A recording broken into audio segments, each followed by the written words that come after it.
Hello, Steve Jordan's here again.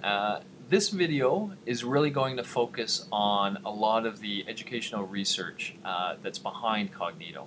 What I hope to do is kind of parallel to my previous video. In a previous video I walked students through the steps of a Cogneeto assignment, but in that video I really emphasized what they're going to be asked to do at various steps.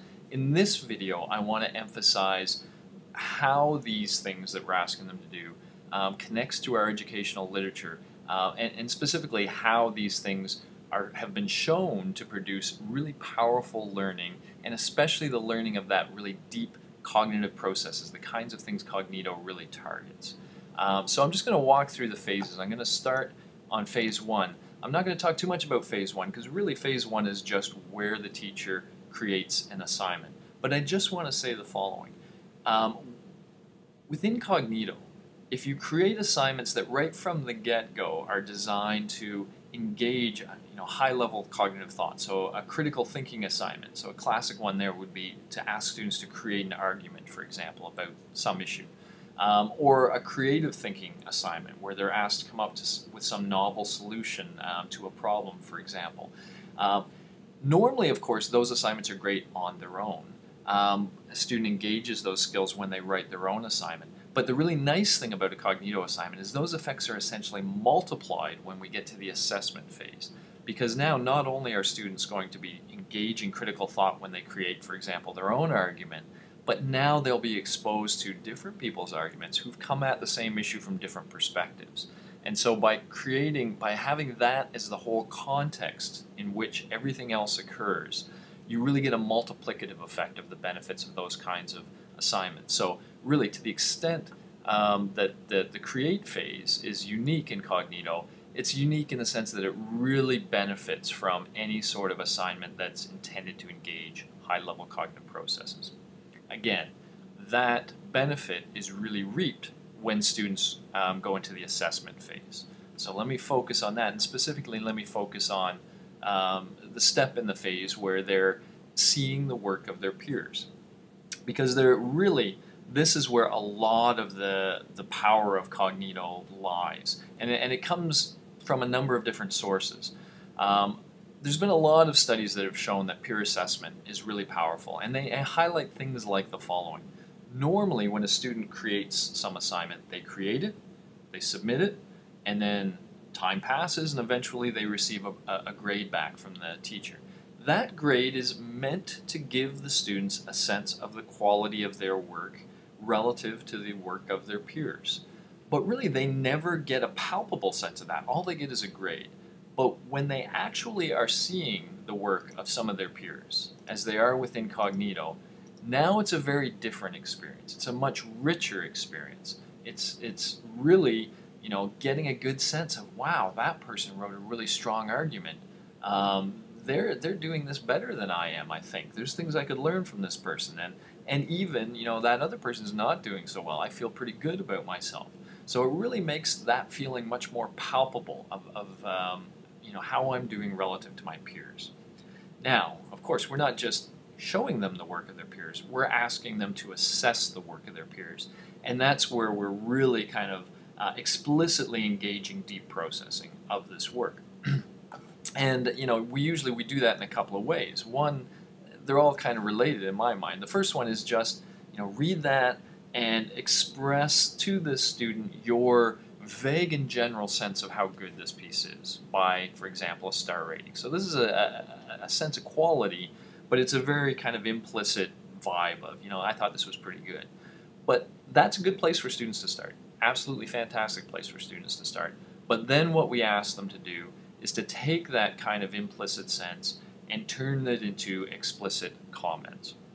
And in so doing, we're really creating what educators call a constructivist learning kind of context. That is, students have to go in and say, well, I think this was the best of the three. Why? What are the aspects of this piece that I found powerful?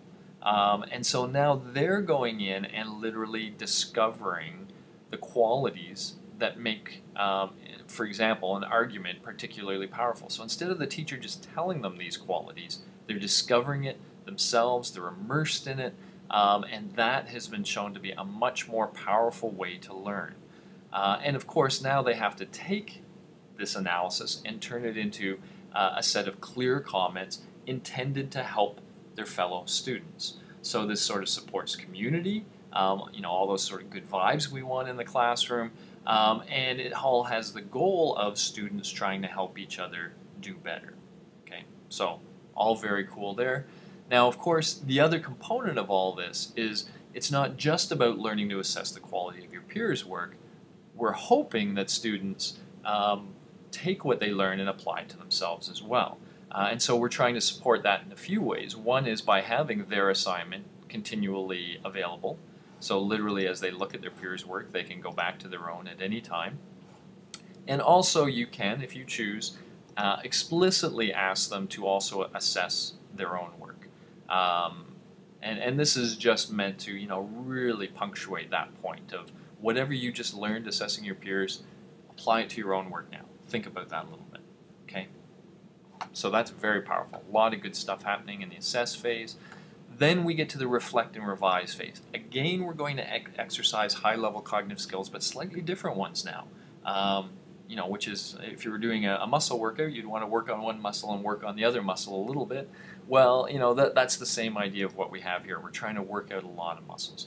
So in this case, for example, they're seeing comments now that their peers gave to their work. And one of the very important things to express to students is that these comments are only as good as their source, literally, and that students have to evaluate the feedback. So once again, we're going to engage them into this constructivist learning kind of approach, and we're also kind of telling them, hey, you know what, the world will constantly give you feedback.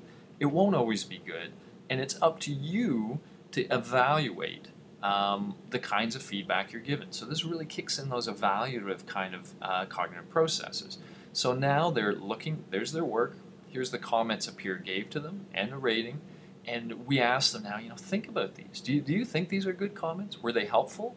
And literally, we ask them to explicitly indicate how useful they felt the comments are.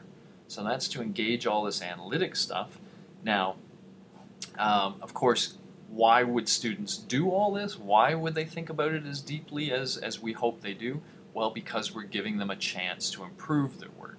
And that's the next step. So this is really where the formative assessment aspect comes in.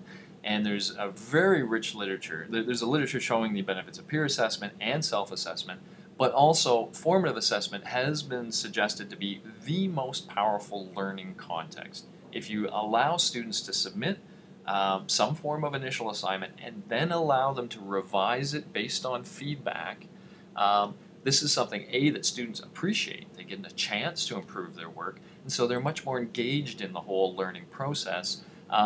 It really does kind of get them thinking about the notion that, the first thing I do isn't necessarily the best thing I could do. That maybe I should put it away. Maybe I should learn to revise my own work. So it really gets that notion into the student's mind. And that's what the revise step is all about. Here's your initial assignment. You've gotten a bunch of feedback, some good, some not so good. Incorporate that. You now have a chance to improve your work. Okay? Very rich, very powerful. The last two steps, these are optional, that the teacher can add. And they're just meant, again, to punctuate a lot of these cognitive skills. So the reflect, here's one. You can really ask anything you want as a teacher. But the idea here is, okay, they've just gone through this process, they've revised their work. Now you can explicitly ask them to write about something about that process. So I will often ask them to explain why they incorporated certain feedback and didn't incorporate others.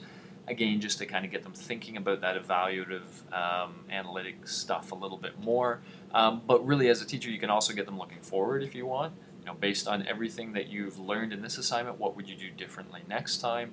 Really, any direction you want to take in this is open to you. And then finally, you can ask them to self-assess again. This case, you're asking them about both their original and their revised, and that just punctuates the self-assessment. So all this together makes for a really rich learning experience that's based on research. I think your students will love it. I think you'll love it too. Thanks very much for trying it out.